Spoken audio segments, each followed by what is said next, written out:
when you text me and was like, I think I'm falling in love with you. Sorry about that. Because you were drunk. And I remember like that being like really wonderful and lovely, but also really, really terrifying. And to a certain extent, it still can be, because there is a lot of pain and sadness that I carry.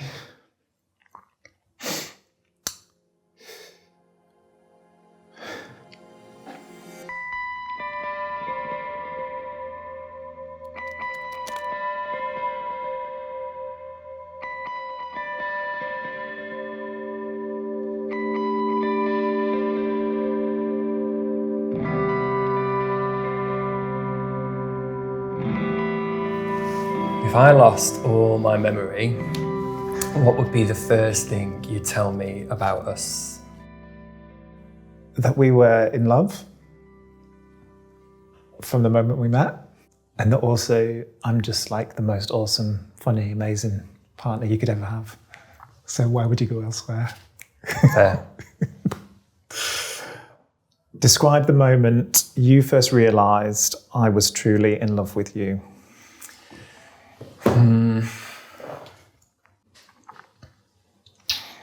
When was it? I mean, I snugged you on our first date, but Well, this is it, but I don't want to go with that one. When I met the dogs for the first time, and they didn't bark at me, that was a good sign. And we went for a walk in the park, then we went back to yours and got a little intimate. And that was nice. a little intimate. Yeah. How much of our past do we still carry? And how do you feel that is affecting our relationship? Oh my gosh, how long have you got? This is, yeah.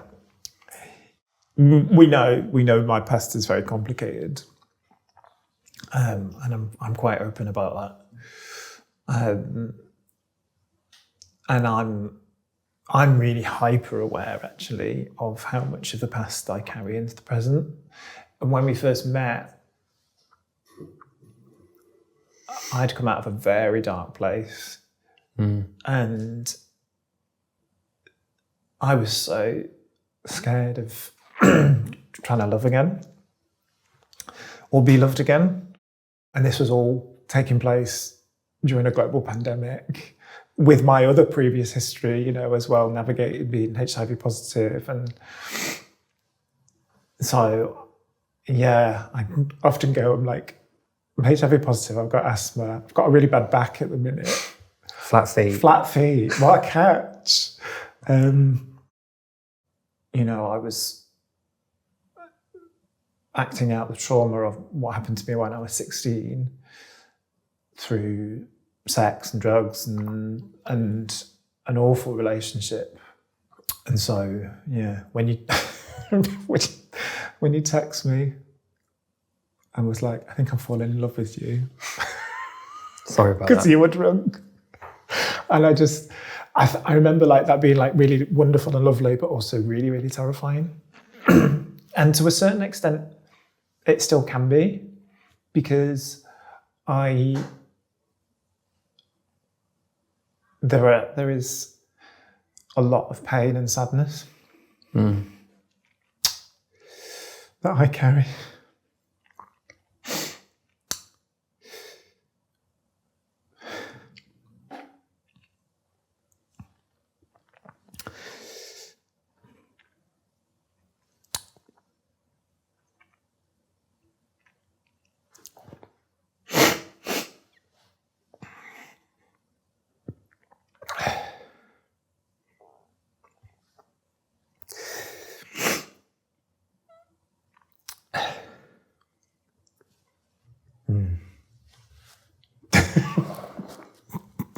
Right. When we started our relationship, what were your biggest fears or concerns, and why? My biggest fears, concerns were that this wasn't going to be the last.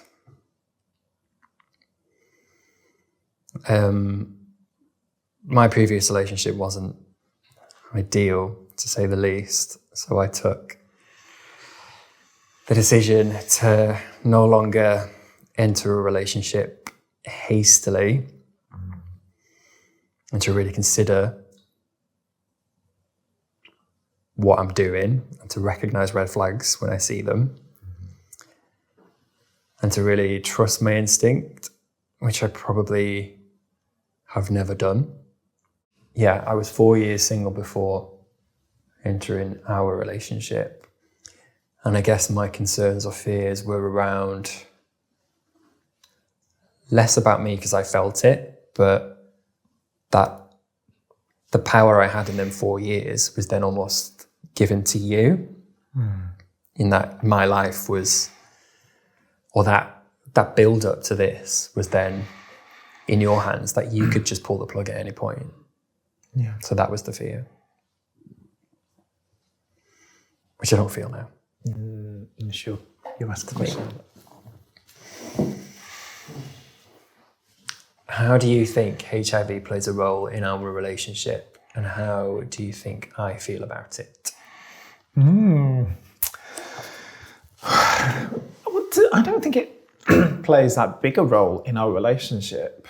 I've been very public about my diagnosis after all those years, nearly 15 years, without telling anyone, So you kind of came with the knowledge, and I don't know, maybe there's just the way in which everything had changed as well in the world, PrEP and undetectable equals untransmittable, and it was us going, well, the point where we went into our relationship, everything had changed.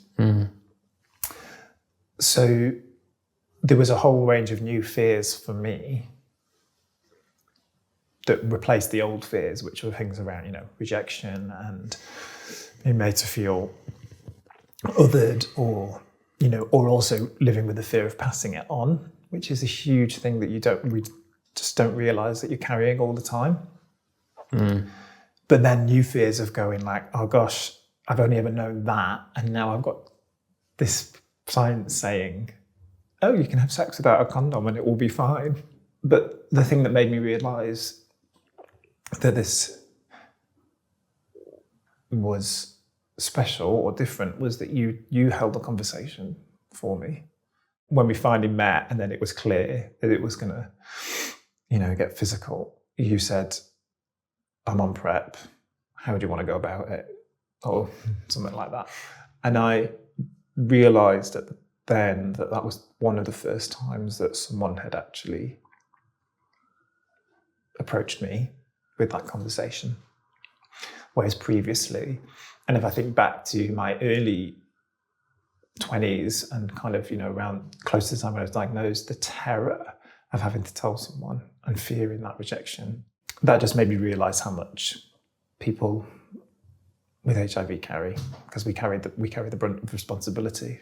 But that has shifted, and I think there is a whole generation of gay and bisexual men in particular who are really embracing PrEP and going, I'm taking control and I'm responsible for stopping the spread of the virus as well. Sharing that weight of responsibility feels easier with PrEP and you equals you, because essentially I can have sex with someone on a level playing field now. And then you said, I said, well, you can stop taking PrEP. And you said, well, then that feels unfair because all the responsibility's on you.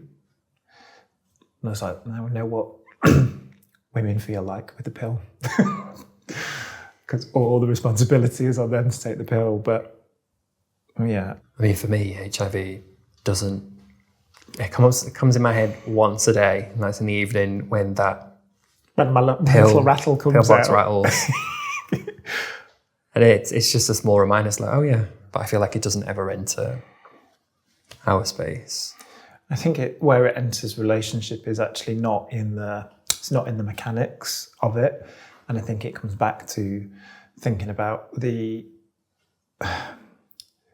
the story that comes with that diagnosis, the history that comes with that, the vilification, like it's mental and well-being that it impacts the most. It's under control in my body. It's not doing any physical harm.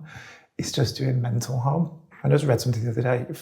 Over 50% of people who live with HIV feel self-stigma and shame, and it's like, and I get it because I feel it, despite the fact that I've sat on telly and talked about it. Like it just lives inside you, and it's really hard to break out. What is one experience you wish I never had, and why? Getting HIV at 16. Yeah. On the one hand, but on the other hand, you've made a really lucrative career out of it. The last few years, yeah. You have been such a powerful voice for people who have probably felt silenced or voiceless. But if I could give you that power that you've created whilst taking away that pain, that's what I would wish for. Thanks. It's okay. You okay? Yeah. Ready? Yeah. If I had been in your shoes with HIV, what advice would you have given me? Yeah. Tell people. For nearly 15 years, I didn't tell my family. And that I shut a whole world of help and support out. And that's the one thing I do say to people is don't suffer in silence. You might not be able to be fully open, and I understand the privilege that I have being able to be fully open about my diagnosis, and I want a world where everyone can be, but I understand that not everyone can. But I would say, don't believe the bullshit that you deserve this, or that you are a second-rate citizen, or that you should be ashamed, or regardless of how you got it. So I kind of have a lot of compassion for why I couldn't say it. But I really just wish that other people could say it and have the support that you deserve. If this was our last conversation, what would you never want me to forget? That you are loved and will be loved. I thought you were going to say something like... Don't forget to put the bins out on Tuesday. Pink bins on a Tuesday. It's in our calendar. Can't put anything on a Tuesday night. Pink bins. That you are loved, you will be loved, and that you have made a difference. Thanks. But also, don't forget the pink bins. And the pink bins. Why do you believe life has brought us together? Oh. I'm not sure I do believe that it has. If I'm being totally, totally honest. I don't believe in any kind of fate or kismet, but I think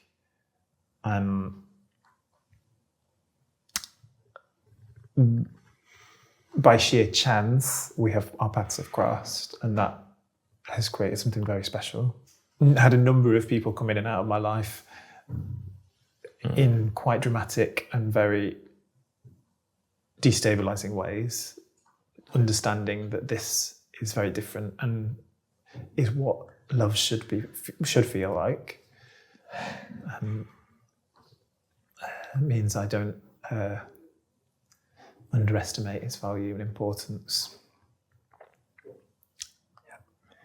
Great. Thanks.